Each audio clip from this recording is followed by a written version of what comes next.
Hey, good evening, ladies and gentlemen. Real quick, just wanted to talk about what's happening in Ireland. This is not consent, is the hashtag.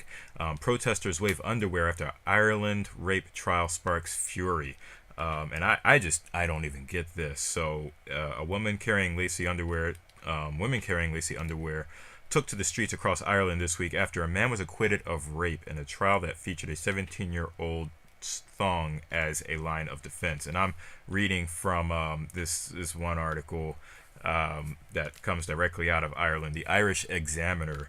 It said a 27-year-old man who denied raping a 17-year-old in County Cork wept loudly as he was found not guilty by a jury at the Central Criminal Court in Cork. Now, he was found not guilty by a jury, I'm assuming, of his peers. However, there were 8 men and 4 women. It was unanimous.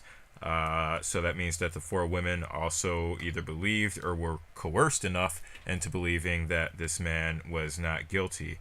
But the one big thing in question, the one big thing that is driving everyone mad is that his defense basically used the premise that this girl, this 17-year-old girl, was wearing thong underwear, lacy thong underwear, and that was basically the green light for this man to do whatever he wanted to do. Now, I'm going to read some of the details of what was said in court, which explain what the man said was happening from his point of view. So if this is too graphic or triggering, I do ask you to please turn this off. So commenting on the night in question, the defendant said they were kissing, and he said they felt attracted to one another on the night. Which, again, you cannot come up with that assumption by yourself, and just because someone is kissing you does not mean that they are attracted to you. Men, you have to ask the question. You really do have to ask the question, because you don't know what's going on in another person's mind.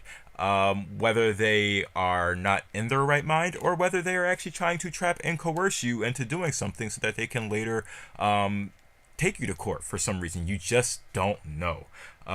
This guy whose name was, cross-examined by the prosecutor. So he said, commenting, he said he felt attracted.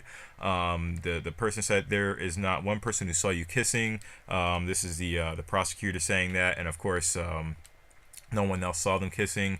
The defendant said they had gone up a lane and were lying down in a muddy area. He said that he could not get fully erect and did not think his penis went into her vagina, which, again, okay, like, really, dude, are you serious?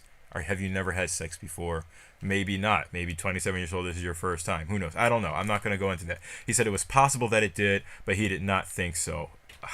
I mean, this, like, at that point, how this jury did not come to that, I know they have to know beyond a shadow of a doubt, but come on. This is just terrible. When the complainant's evidence that he dragged her over 30 meters to the spot where the alleged rape occurred was put to him, he said he didn't drag anyone anywhere. He said she was kind of worried about her dress getting dirty and what he described as the moist mud. He said after a witness at the scene asked, was everything all right, in a sarcastic manner, he replied, what the F does it look like? Mind your own business. Again, showing aggressiveness. That should have also been a clue, but I wasn't on that jury. Then she, the complainant, was getting funny, he says. It was like she snapped out of a buzz. She said, stop, and I stopped. We were going to have sex. She said, stop, and I stopped, he testified.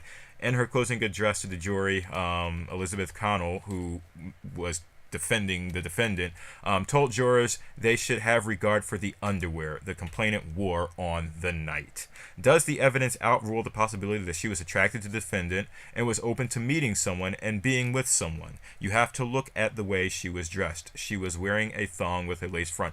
And this just kind of, it puts a lump in my throat, because this is a woman that's using this argument against another woman to say that because of the way a woman dresses or because of the way a woman looks, automatically means that she gives consent for the entire night of whatever happens, and at no point can she change her mind unless she changes her clothes or the way she looks. And to me, that is just completely ridiculous. Mr. Creed for the prosecution said to the jury, you decide if there was sexual intercourse between them. You decide if there was consent. And to me, there was no consent. The fact that this guy did not end up having sex means that there was no consent. Now, again, I don't know what happened in between the time they got together and between the time they ended up in this moist mud. I don't know. But men, boys, whoever you are, whatever you're doing, if you are in a relationship and you don't know if the person actually wants to be with you or you think they are, get it in writing, get an audio recording. I've talked about this earlier this year, and people don't watch my videos, obviously, so they wouldn't know, but you need to get like at least 3 forms of documentation and have somebody with you watching that there is consent, because people, I'm not going to say they're crazy, but people change from second to second. The circumstances may change. Things change and people change, and what you thought was consent might not be consent 2 seconds later. So get some protection. Get it in writing. That's literally the best thing I can say for you. It's just to get something in writing or to record something. We all have phones that can record audio, video, whatever. You need to have it recorded, because that's the only way that you're even going to win an argument. If this guy truly did not rape her, which again, it's hard for me to believe his side of the story, then he needs to have some more than that. And I think we need to educate people that this type of behavior between men and women, where you just go and do something, it shouldn't be condoned. I'm sorry. You just, like, taking someone up an alley and the mud and stuff like that. Like, come on, get a room, because you're going to end up with things like this. I'm sorry. That's just the case. I know we live in a world where you should be free to do what you want, but guys and women, we got to do better. We got to do better not to put ourselves in compromising situations as a male and as a female. Men, you can't just look at someone and say, oh, she's dressed like this, and I'm going to do that.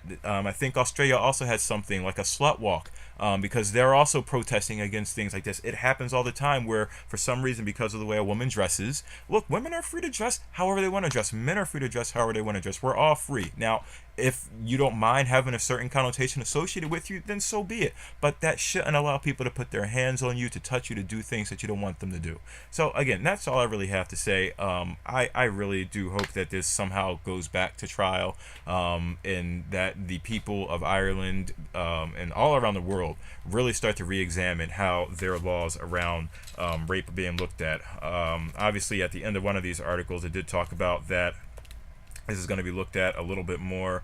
The protests over the court's handling of the case follows the acquittal of 2 high-profile Irish rugby players. So again, this is nothing new in Ireland. And again, according to this NPR article, it sounds like there's going to be some more. A government review of rape trial procedures is underway. So hopefully there are some things that are done, some improvements that are made to how these trials are performed, and really, people, again, especially men, stop putting yourselves in these situations.